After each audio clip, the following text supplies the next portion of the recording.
Eu quero fazer aqui de início, meus irmãos, uma leitura num versículo de Paulo, da carta dele aos Romanos, quando ele diz, aqui no versículo 4 do capítulo 15 de Romanos, da carta dele aos Romanos,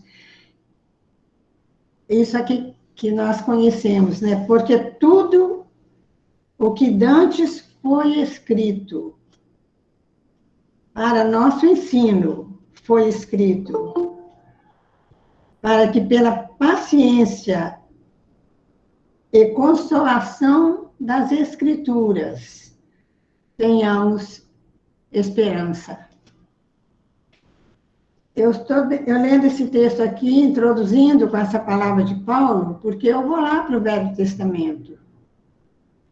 E graças a Deus, nós que valorizamos a palavra de Deus como palavra de Deus realmente, nós entendemos que a palavra de Deus é viva e eficaz, e mesmo quando a gente vai lá para o Velho Testamento, para aquelas histórias do Velho Testamento, coisas que aconteceram há milênios atrás,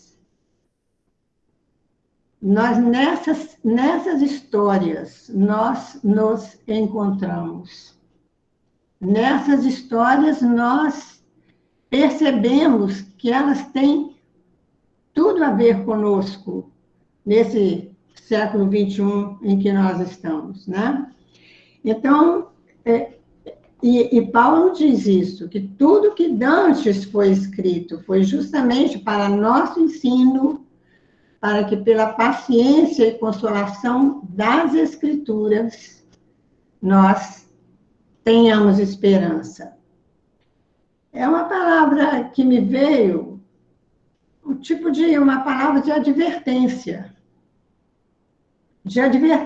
de Deus para nós, para nosso dia a dia, para nossa vida hoje, para a maneira como nós vamos vivendo as nossas situações, as nossas circunstâncias, neste mundo onde nós estamos. É a experiência de um rei lá de Judá, um dos últimos, na verdade. Ezequias foi um rei que já foi o último rei que pode-se dizer dele que era segundo, ele era um rei que era reto diante de Deus, como foi Davi. Davi era padrão, né? A gente vê, né, os relatos dos reis de Judá, que eu sempre dizia que ele fez como Davi, não fez como Davi, fez como Davi, né? Davi ficou como padrão. E Ezequias foi um que foi reto como Davi. A Bíblia registra isso dele logo no início do reinado dele, que foi um reinado que durou 29 anos. E Ezequias agradou muito o coração de Deus por ser como Davi. E foi levando, foi passando, os anos foram passando. E ele, no 14º ano do reinado dele, aconteceu lá alguma coisa muito séria na vida dele, na vida de Judá, de Jerusalém, né? Com a invasão de Senaqueribe, o rei dos assírios. Senaqueribe, como diz a Bíblia lá, subiu contra Judá e contra Ezequias. E o que me chamou muita atenção, assim, que tem muitos aspectos nisso que a gente podia pensar neles, mas não é o caso, né? Mas o que realmente, assim, pronto, me chamou a atenção, né? Nessa experiência vivida por Ezequias, que era um rei que se podia dizer dele que ele era segundo o coração de Deus, porque se ele era reto como Davi foi um homem segundo o coração de Deus, Ezequias também agradou muito a Deus, na maneira como ele conduziu o reino de Judá. ele vinha da genealogia de Davi, né? Era um descendente de Davi, e ele honrou esse ancestral dele. Então, mas chegou lá um momento, no 14 anos, as coisas correram tranquilas para Ezequias. Quando chegou no 14º, Senaqueribe, o rei dos assírios, ele resolveu invadir Judá e Jerusalém. Aí a coisa ficou muito difícil para Ezequias, né?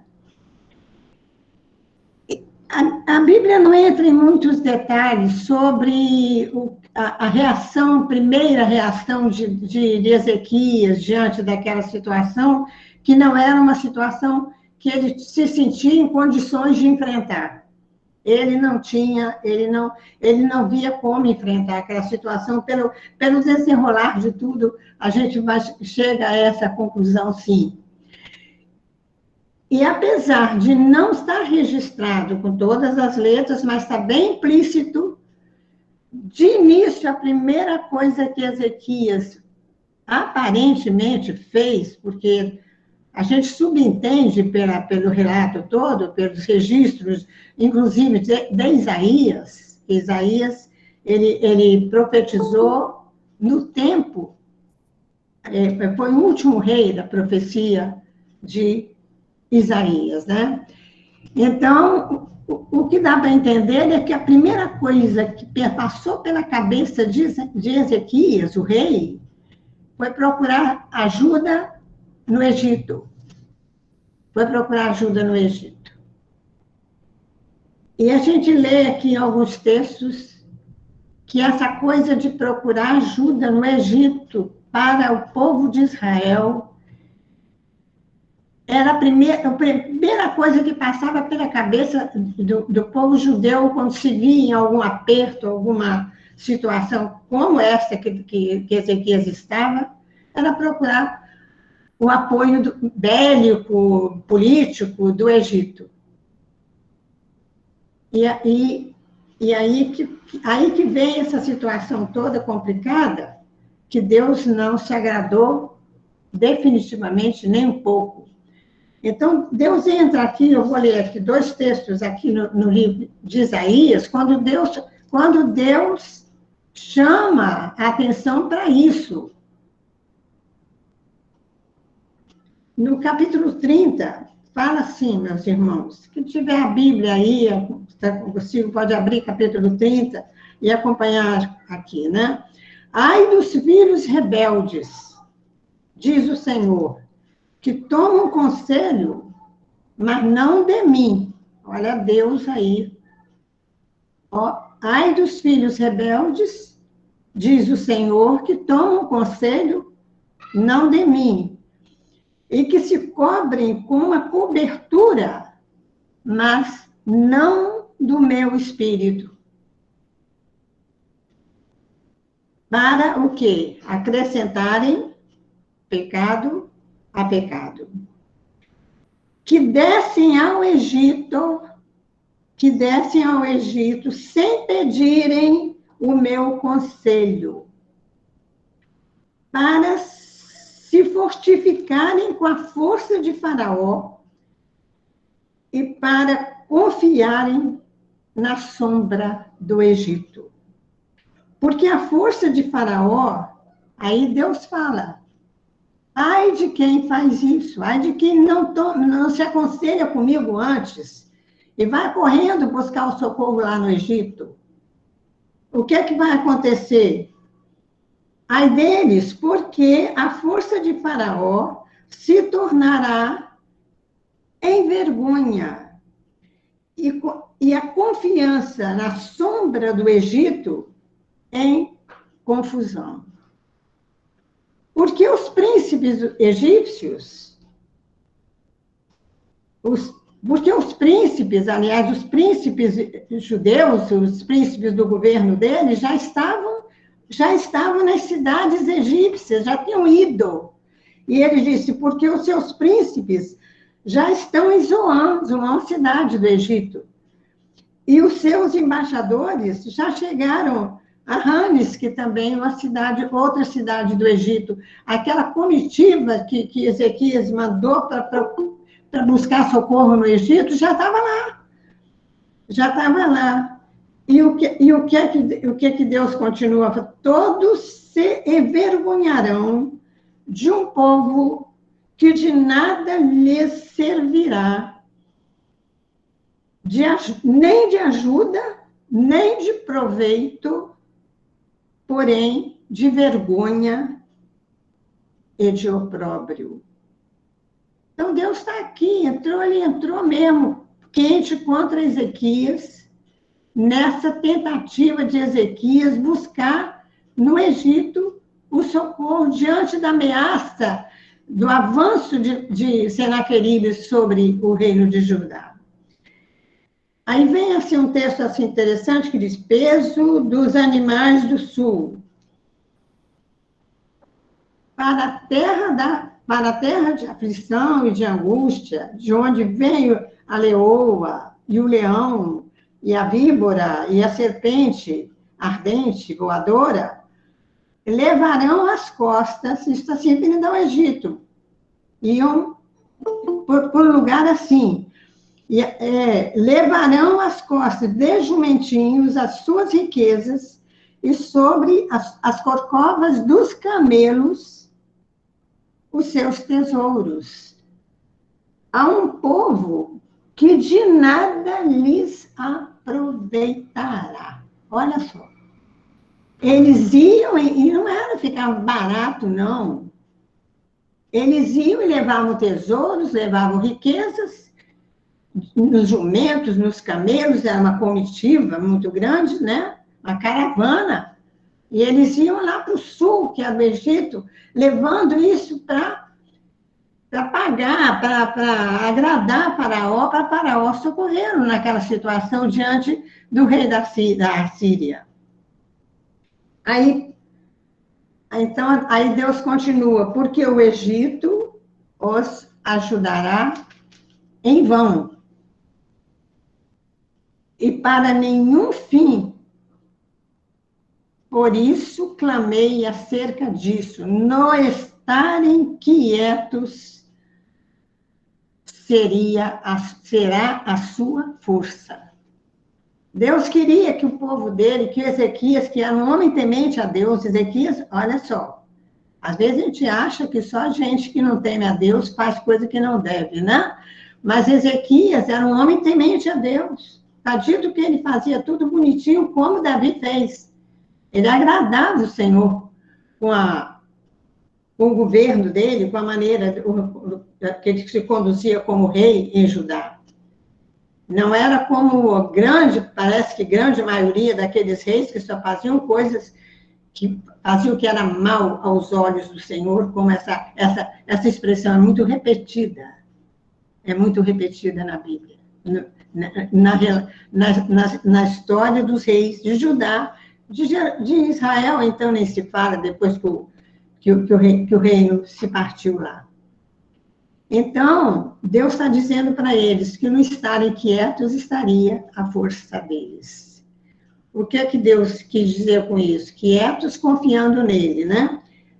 Quietos buscando a ele, quietos buscando o socorro de Deus, esperando no socorro de Deus, e não do Egito. Porque Deus mesmo diz lá adiante, mais adiante, lá através de Ezequiel, uma coisa, usou uma expressão que a confiança de Israel, de Judá no Egito, era como se o Egito fosse para eles um bordão de cana. Um bordão de cana. Cana é uma madeira leve, uma madeira que não tem firmeza, não garante muita coisa, né?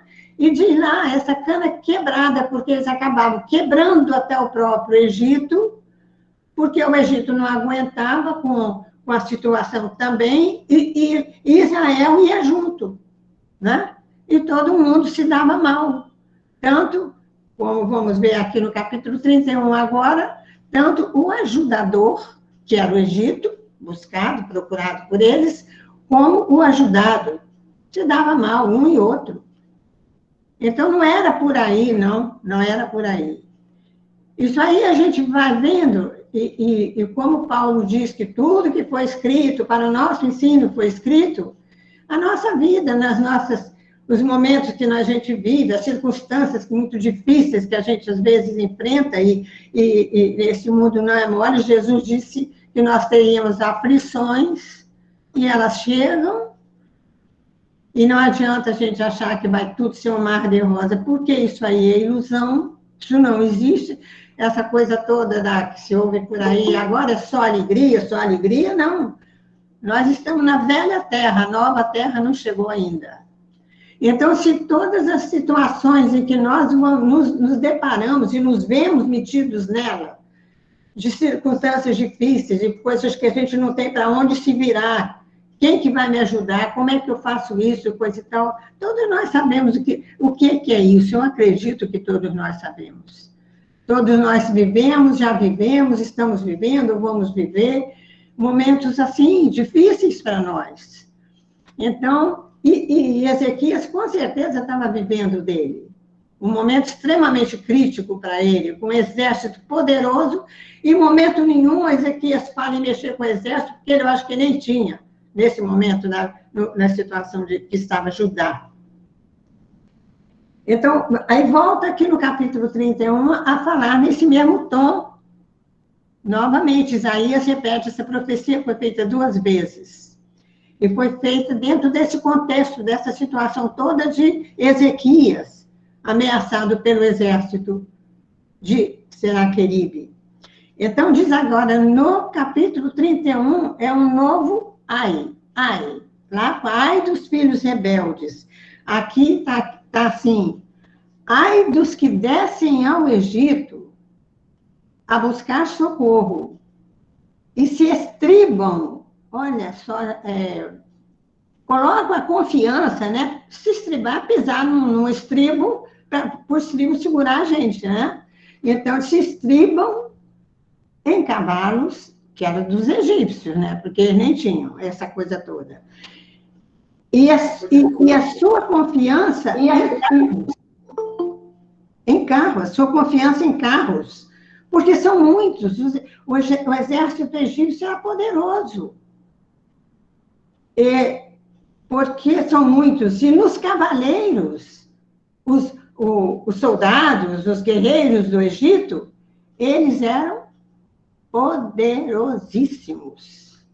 Então, para ajudar, para Ezequias naquele momento, contar com apoio logístico, um apoio ali naquela situação toda de enfrentar o Senaqueribe, era tudo que eles queriam. Porque o Egito tinha o que eles não tinham. Para que eles pudessem ser resguardados daquela ameaça e não serem atingidos tão duramente naquele momento que eles estavam vivendo. Eles fazem isso, confiam, buscam socorro no Egito, se estribam em cavalos, confiam em carros, porque são muitos, nos cavaleiros, porque são poderosíssimos os soldados, né? E o que não atentam para o Santo de Israel e não buscam ao Senhor. Ai deles, não vai dar, né? Não vai dar porque o Egito, com tudo isso, sem o Senhor, ia dar, como já vimos lá, em confusão e vergonha, né? E opróbrio. Então, aí continua aqui o texto de Isaías, né, nesse capítulo 31. Todavia, também ele, eu acho que também aqui, que é um advérbio que indica coisa, eu faço isso assim, também fulano faz, dá uma ideia de igualdade, tanto eu faço quanto ele faz, né? Então, Deus vai e diz, eu não sei se Deus está ironizando, ou se Deus está sendo humilde, eu não sei. Porque para Deus dizer, se o Egito é poderoso, eu também sou. Para que Deus vai dizer isso? Não tem pro Egito diante de Deus. O poder de Deus não tem como ser comparado com o poder do Egito. Mas Deus disse, todavia eu também sou sábio, também ele coloca aqui na terceira pessoa, e fará vir o mal, e fará vir o mal. Eu também sou sábio, eu também sou hábil, em outra versão, e ele diz, e fará vir o mal, numa situação dessa. E não retirará as suas palavras. Deus não volta atrás. Ele falou, ele não gostou, ele não deu, não deu o aval dele àquela atitude de Ezequias de procurar socorro no Egito. Então, ele fala isso, né? Ele não vai voltar atrás e ele não vai retirar as palavras dele. E levantar-se-á contra a casa dos malfeitores e contra a ajuda dos que praticam a iniquidade. Porque Ezequias estava procurando ajuda num povo pagão. Ezequias tinha um Deus. O povo de Judá tinha um Deus. O Todo-Poderoso Deus de Israel.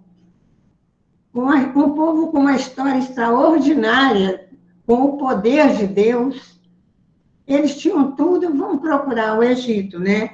Então, e o Egito era um país pagão, um país que adorava animal, adorava, que aquilo ali veio, ficou no parece que entrou para o gene do povo de Israel, a tendência deles para a idolatria era terrível. Então, aí Deus repreende, Deus não se agrada de ser deixado de lado, porque ele nem ouvido foi, de ser deixado de lado para o povo dele. Se fosse um outro povo qualquer, para buscar o Egito, tudo bem, dá para entender, mas o povo de Deus, o povo que tinha Deus, por ele, se Deus é por nós, quem será contra nós? O povo de Israel podia dizer isso de boca cheia, porque Deus é por nós, e vai procurar o Egito, né? Então, Deus está repreendendo o povo por isso. E ele continua aqui, ó, porque os egípcios, olha só, porque os egípcios são homens e não Deus. Por que deixar Deus para procurar os homens? Né? O Deus sou eu. Deus é o Deus de Israel, o Santo de Israel, o Senhor dos Exércitos. O Ezequias está precisando de exército, eu sou o Senhor dos Exércitos. Por que não me procurar? Por que nem ao menos me ouvir? Por que não prestar atenção que eu estou aqui? Não ligou, não olhou para mim, em momento nenhum, correu lá para o Egito logo. Então, Deus está repreendendo. Porque os egípcios são homens e não Deus, os seus cavalos, carne e não espírito. E quando o Senhor estender a sua mão, tanto tropeçará o auxiliador, que era o Egito, como cairá o ajudado, que era Judá. E todos juntamente serão consumidos. Que grande negócio, né? Que grande negócio que Ezequias fez nesse primeiro momento, que eu estou dizendo para os irmãos que isso aí não está relatado nesses termos assim, não. Mas está tudo implícito, porque Deus, que mais adiante, Deus entra em juízo contra o Egito, e uma das razões era porque o Egito tinha se tornado um bordão de cana, um bordão de cana para o povo dele. Deus não estava satisfeito com aquilo, coisa nenhuma, de jeito nenhum, né? Então, esse texto aqui, essa palavra, o que ela diz para nós hoje? Para o nosso ensino foi escrito. Isso aqui não foi registrado, sei lá, para nós, pela curiosidade da gente saber como é que eram as coisas antigamente. Não. É a nossa vida aqui. Diante das nossas dificuldades, dos nossos problemas, das nossas... que são muitas, que são tantas, particularmente agora nessa situação toda do Covid, que há pouco estava aqui, a gente comentando rapidamente aqui com o Júlio, né? Quanta gente está morrendo. Que situação é essa que nós estamos vivendo? Já não bastava as aflições de que Jesus falou, que elas seriam certas? Ainda vem essa onda de coronavírus para mudar tudo do jeito que está mudando e para levar de nós tantas vidas que são preciosas para nós e, de repente, levar a gente também, sei lá, ninguém tem estrela na testa, né? Então, nós estamos vivendo nesse mundo e sempre precisamos de socorro, sempre precisamos, cada qual a seu modo, cada qual por seus motivos, mas todos nós precisamos. Porque Jesus mesmo falou que sem Ele nós nada podemos fazer, né? Então, o que acontece? Nós, muitas vezes, quando nos deparamos, de repente, com alguma coisa que nos aflige, que nos angustia, que nos deixa, tipo, num beco sem saída, vou para que lado, não tem para que lado olhar. Tem um escritor muito bom, cristão, Stanley Jones, que ele diz que quando a gente não pode olhar nem para a direita, nem para a esquerda, nem para frente, nem para trás, a gente olhar para cima. Nós temos sempre essa opção em aberto, o nosso Deus, né? O Deus que cuida de nós. E todos nós, graças a Deus, temos tantas experiências de vida, sobrevivemos nesse mundo, porque o Senhor é nosso socorro bem presente na angústia mesmo, e tem sido em tantas experiências. Mas quantas vezes nós já fizemos esse tipo de coisa e nos demos mal, procuramos alguém, a pessoa nem podia, mesmo que quisesse muito fazer, não podia. E na grande parte das vezes também nem se portou tanto, porque não se deu conta. Cada qual sabe onde dói o calo e o outro não sabe. A gente está com o calo doendo naquele lugarzinho ali, que a gente sente, mas o outro não sente a dor do nosso calo.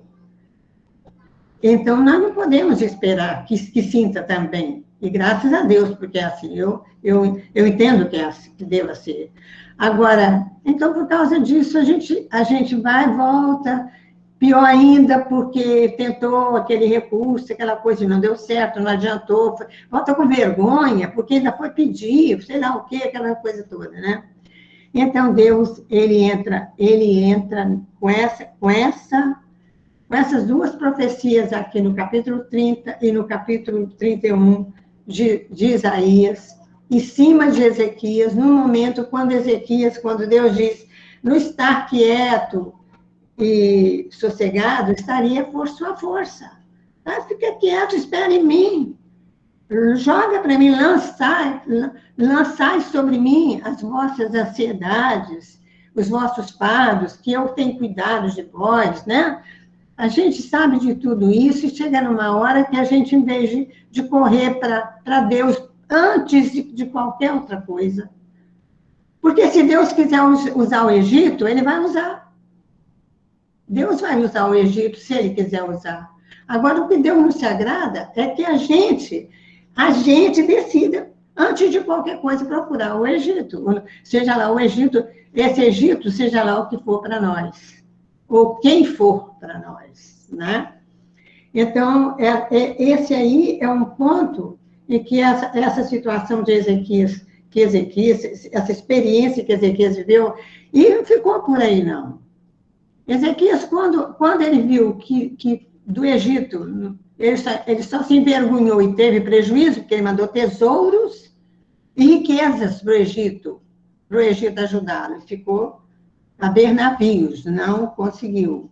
Então, o que ele faz? Ele agora vai suplicar a Senaqueribe que se retire, ele suplica. Isso está lá no capítulo 18 de 2 Reis. Ezequias volta para Senaqueribe para suplicar, olha a humilhação desse rei.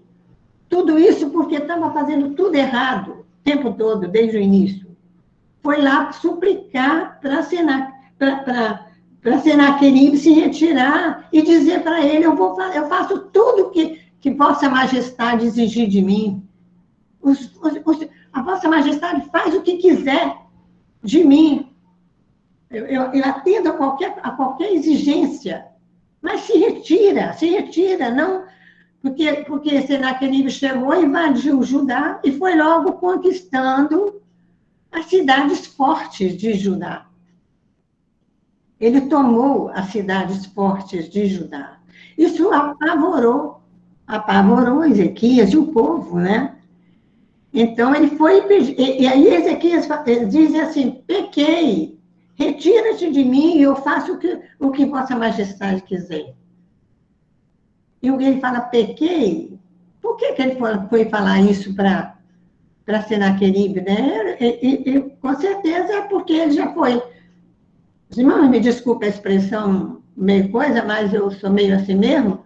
Ele quebrou a cara lá com o Egito e voltou humilhado, envergonhado e coisa e tal, como o Jesus disse mesmo, que Deus fala mesmo para ele que ia acontecer. Aí ele diz ainda para aquele rei poderoso que estava invadindo Judá, que já tinha tomado as cidades fortes de Judá. Então ele fala, pequei, retira-te de mim e eu faço o que o senhor quiser. Então, o que aconteceu? Quando Ezequias falou para Senaqueribe que ele impusesse o que ele quisesse, que ele ia atender, ele não perdeu tempo e pediu prata e pediu ouro, não foi pouco, não. Então, o que Ezequias foi lá? Já tinha mandado muita coisa. Essa situação custou muito caro para o rei, para ajudar, e para o rei também. Ele foi lá no tesouro do templo, ele foi lá no tesouro real dele, do rei, tesouro do rei, e tirou tudo, limpou tudo, tirou toda a prata. E foi lá no templo, que ouro ele não tinha, ao que tudo indica, e arrancou tudo que tinha lá nas portas, nas coisas de ouro lá do templo, arrancou tudo e entregou para Senaqueribe. Aí o que Senaqueribe vai e faz? Ele ordena o exército para avançar sobre Jerusalém. Olha só, olha que tragédia, uma tragédia.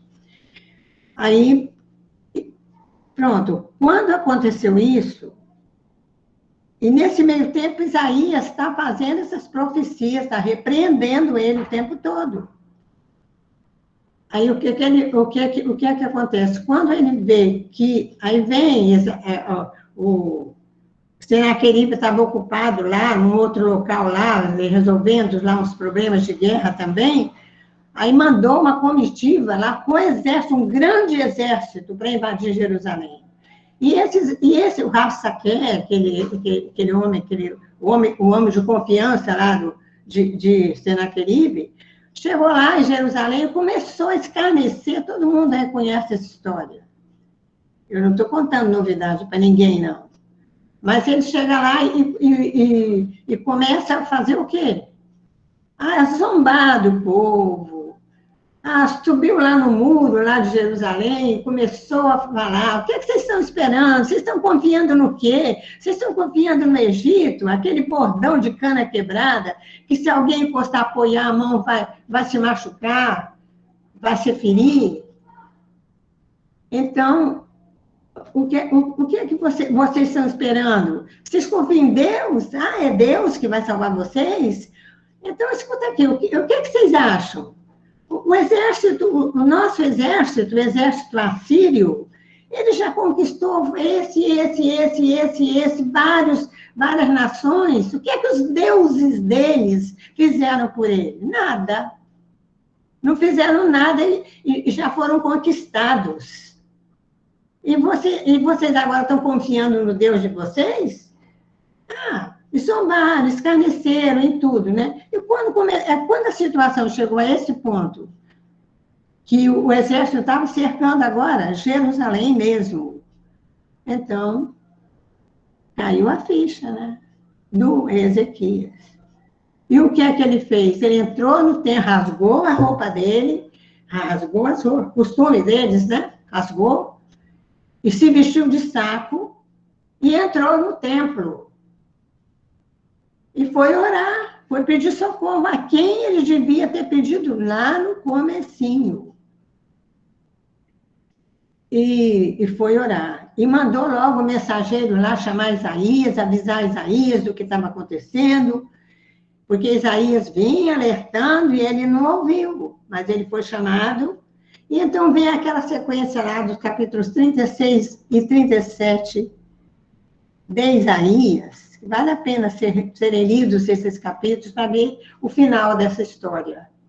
Como é que deu. E a outra coisa que chama atenção nessa situação toda é a misericórdia de Deus. É a misericórdia de Deus. Primeiro chama atenção que um homem como Ezequias, que agradava a Deus de verdade, foi cometer uma série de erros desse jeito. Nós também podemos fazer a mesma coisa. Se a gente não, antes de qualquer outra coisa, diante dos nossos problemas, dos nossos apertos, dos perigos que possam nos ameaçar, se a gente, em vez de correr para Deus antes, a gente corre para isso, para aquilo outro primeiro. Pode acontecer com qualquer um de nós. Agora, o que acontece? Quando aconteceu depois de tudo isso, o exército assírio, já em torno de Jerusalém, já tinha tomado as cidades fortes todas. Aí, eles, em volta de Jerusalém, ali pronto, já na hora de invadir, né? Mais tarde, nem tanto tempo depois assim, Nabucodonosor acabou fazendo isso, né? Mas naquele momento era Senaqueribe, que era assírio, ele estava lá pronto para fazer. E o que acontece? Deus se compadeceu, Deus ouviu, porque Ezequias, ele era, tipo Davi, um homem segundo o coração de Deus, que sabia quando errava, sabia quando pecava, sabia quando transgredia. Porque o problema nosso, muitas vezes, é que a gente faz essas coisas, faz coisas que não deve e não reconhece, e não se toca, e não se arrepende, e não se quebranta diante do Senhor. Então, chegou o momento do quebrantamento de Ezequias, rasgou as vestes, se vestiu de saco, entrou no templo por chorar diante do Senhor. Pedir perdão lá por toda a série de coisas erradas que ele acabou fazendo. E ele vai e chama Isaías. Antes ele não ouviu Isaías. Isaías alertou. Ele não ouviu. E preferiu continuar, seguir em frente, fazendo o que ele achou que devia fazer. Mas agora ele volta atrás. Só um homem segundo de coração de Deus volta atrás quando peca, quando erra. E pecar e errar, nós somos peritos nisso. Nós todos fazemos isso. Sabemos muito bem o que é isso. Então, mas o problema é pecar e achar e ficar por isso mesmo. Pode esperar o que vem, porque de Deus não se zomba. Mas ao mesmo tempo, esse Deus é um Deus de misericórdia. Que diante do quebrantamento, mesma coisa que aconteceu lá atrás com Davi, né? No grande pecado que Davi cometeu, né, de adultério, de assassino, de covardia sem tamanho, que Davi cometeu lá atrás, quando Davi disse, pequei, pronto, está acabado. Pequei, acabou. Ele não falou da boca para fora, não. Hein?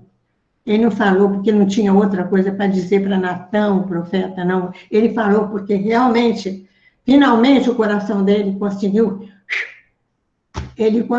cair diante de Deus do jeito que ele precisava cair. E quando nós pecamos, porque pecamos, essa coisa de dizer que crente é perfeito nesse mundo, isso não existe. Numa carne danada, num mundo danado, com o diabo rondando à volta de nós toda hora, todo instante, perturbados, tentados de tantas maneiras, como é que nós não vamos pecar? Davi pecou, Ezequias pecou, nós pecamos, né? Então, quando a gente faz como Davi fez, pequei, quando a gente faz como Ezequias fez, rasga a roupa de arrependimento, de vergonha diante de Deus, veste um saco, nada de agora, que pose de pecador é ridículo. O lugar de pecador é no pó, é diante de Deus arrependido. É pecador fazendo pose, é coisa irrita o coração de Deus, e Deus se enfurece, realmente ele se enfurece.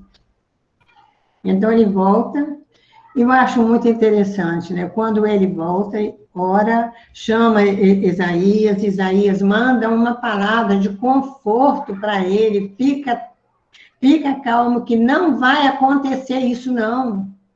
Não vai acontecer, não era...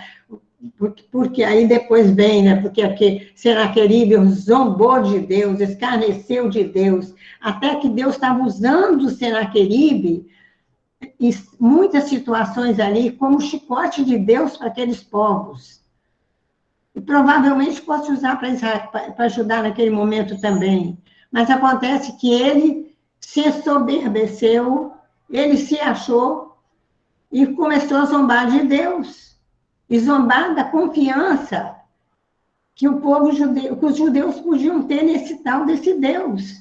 Escarneceu. Deus não gostou. Deus não gostou. Então aí ele, na palavra de Isaías, do profeta para Ezequias, na resposta que Deus deu naquela situação, capítulos 36 e 37 de Isaías, os irmãos podem ler. O que é que aconteceu? Em momento nenhum, Isaías, está vendo o que você foi fazer? É isso aí, irmãos. Deus, quando perdoa, não diz que ele esquece, que acabou, não tem mais que voltar ao assunto, não. Aí o que é que ele fala? Em momento nenhum, eu fiquei lendo, prestando atenção, para ver se Isaías ainda não dava um toque nesse sentido lá no Ezequias, mas não deu, não. Só consolou, pode ficar tranquilo, que isso não vai acontecer. Senaqueribe não vai invadir Jerusalém. Não vai. E o que é que aconteceu, irmão? Leiam lá, capítulos 36 e 37.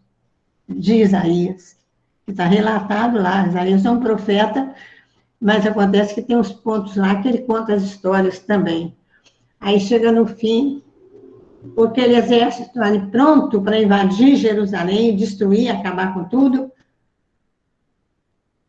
Numa noite, o anjo do Senhor deu em cima lá daquele exército 185.000 soldados assírios foram mortos. Com só um anjo do Senhor. E dizem que quando na Bíblia fala anjo do Senhor, se refere a Jesus. Há quem diga isso, quem sabe, pode até ser que seja.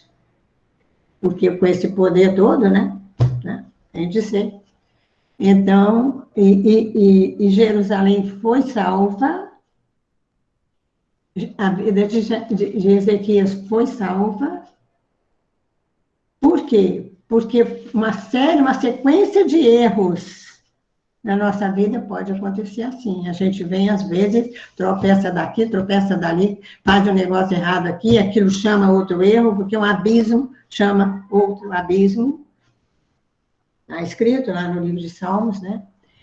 Então, isso pode acontecer conosco, aconteceu com Ezequias, mas chegou um momento que quando ele viu que a coisa realmente agora era séria, porque era Jerusalém, era o templo, era tudo, era aquela cidade que era a menina do olho de Deus e deles também, né?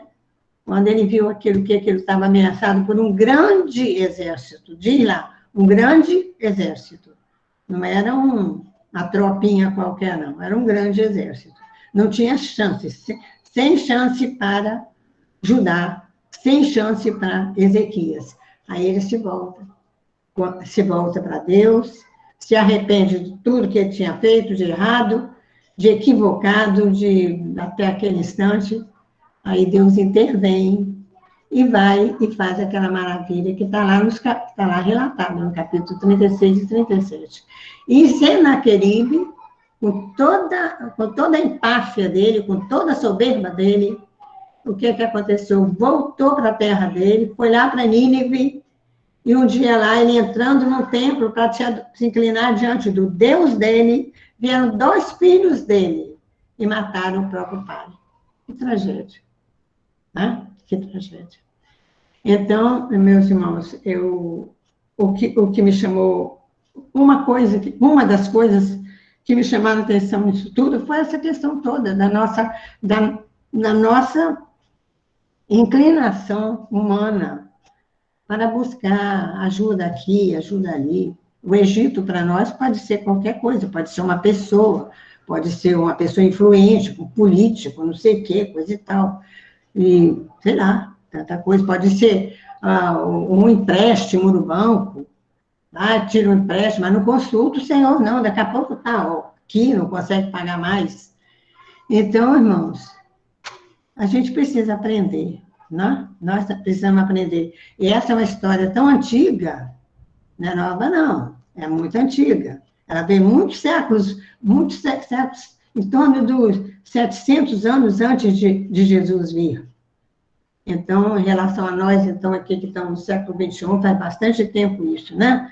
Mas é uma história que fala para nós aquilo que nós estamos sempre precisando refrescar essa nossa cabecinha, que parece que não retém muita coisa do que precisa reter, né?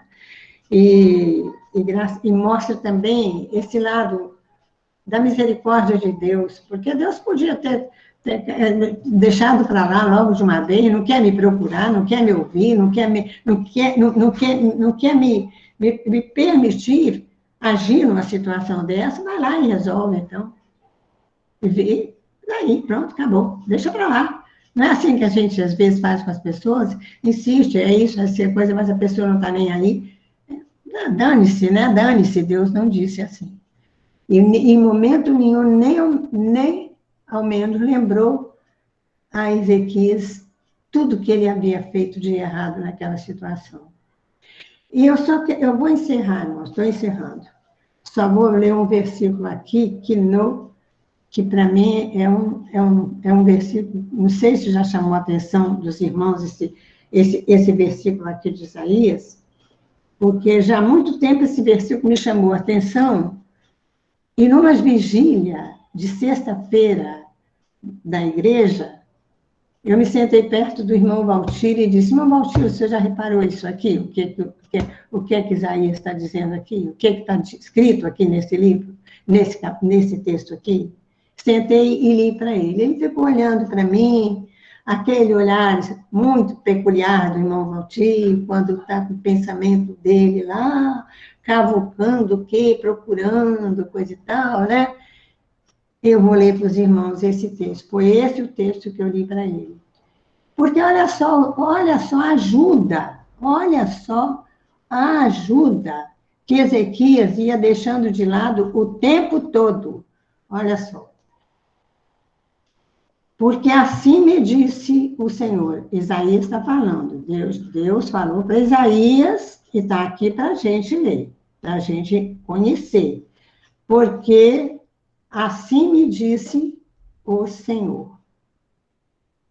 Olha que figura é essa. É até complicado de cara assim para a gente entender. Mas olha só. Como o leão e o leãozinho rugem sobre a sua presa. Rugem sobre a sua presa. Ainda que se convoque contra ele uma multidão de pastores, não é pastor de igreja por aí, não, é de pastores que cuidavam de ovelha mesmo. Isso aí é a linguagem pastoril lá dos judeus, né? Como o leão e o leãozinho rugem sobre a sua presa. Ainda que se convoque contra ele, contra o leão, né? Uma multidão de pastores, o leão e o leãozinho não estão nem aí. não se espantam das suas vozes, eles estão gritando, nem se abatem pela sua multidão, não estão nem aí. O leão está lá em cima da presa dele com o leãozinho dele, e estão lá devorando, prestes a devorar aquela presa, e a multidão de pastores está aí numa gritaria, numa coisa querendo avançar, e com medo do leão, e aquele negócio todo, e o leão não está nem aí, ele não se abate, não se espanta, continua lá com a presinha dele, que ninguém vai mexer com ele, ninguém vai tirá-la dele, assim como isso pode acontecer, assim, da mesma maneira, o Senhor dos Exércitos, olha só, está lembrando, lembrando, Ezequiel, você está precisando de exército? Ele aí se identifica como o Senhor dos Exércitos.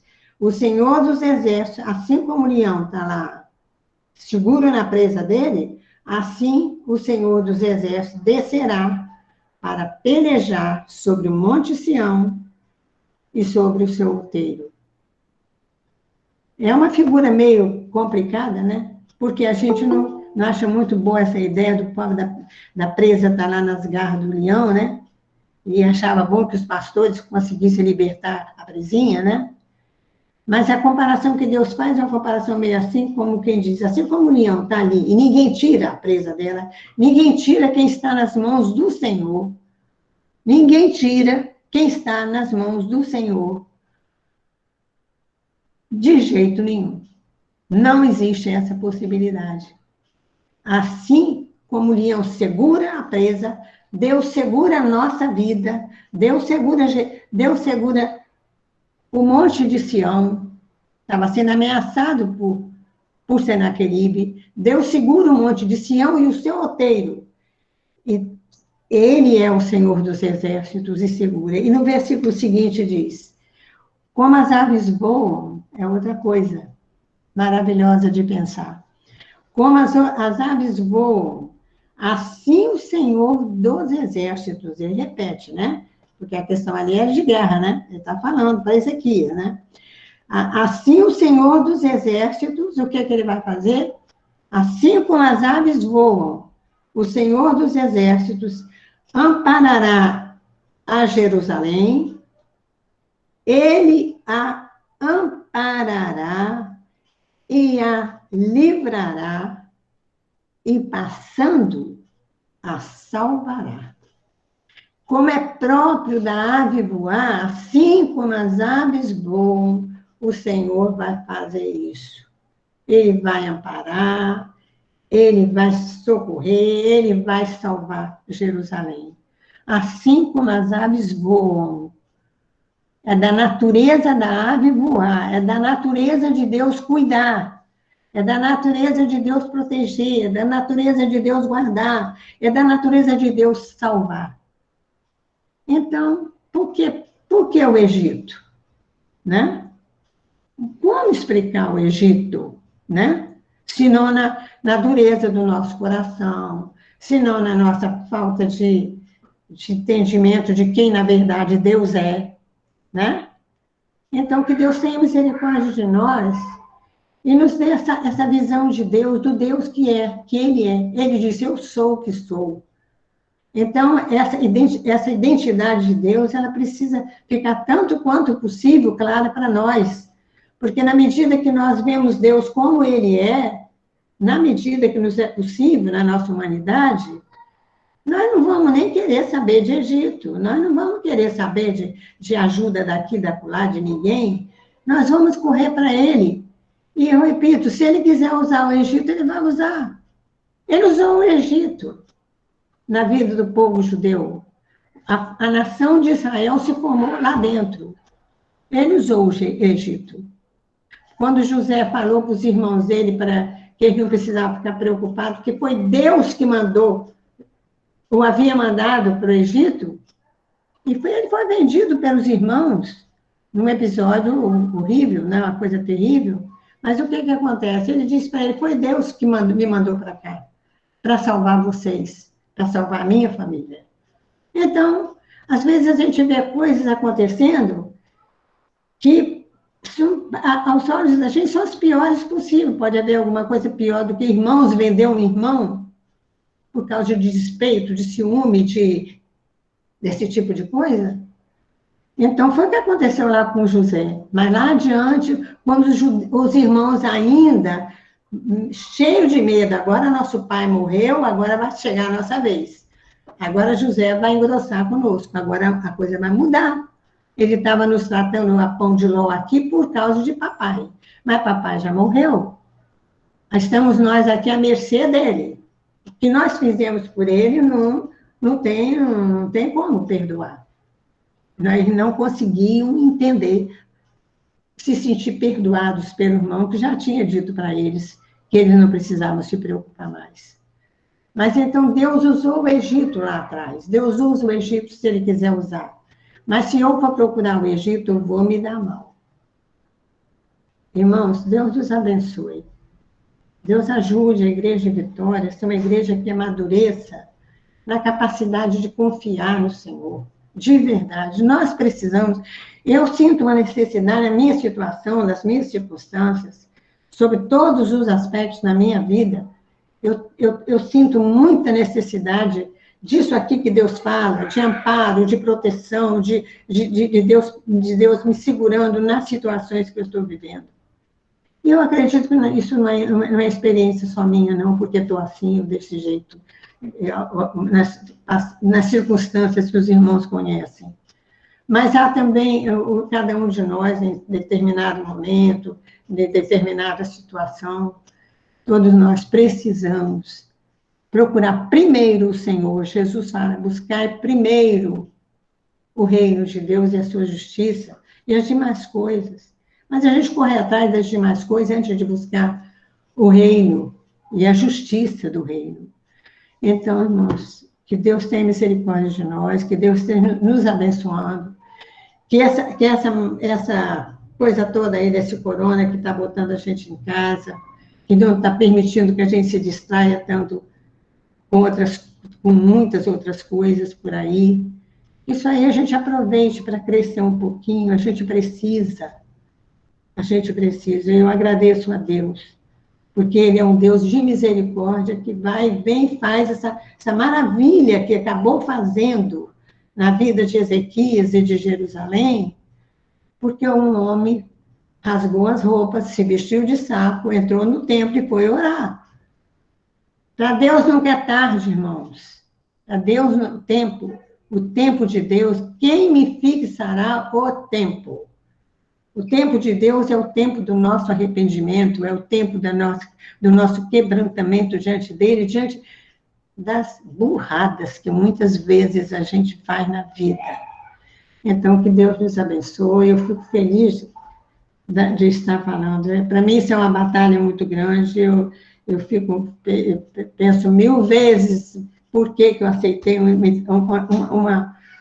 uma responsabilidade dessa, mas eu me sinto muito feliz, muito grata por estar aqui compartilhando essas coisas com os irmãos.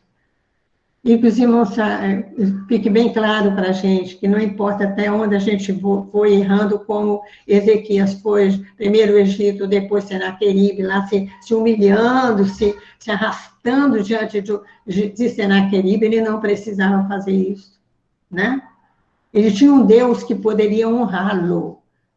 Ele não precisava ser humilhado por um governo estranho que estava querendo abocanhar tudo ali em Judá e Jerusalém. Irmãos, glória a Deus.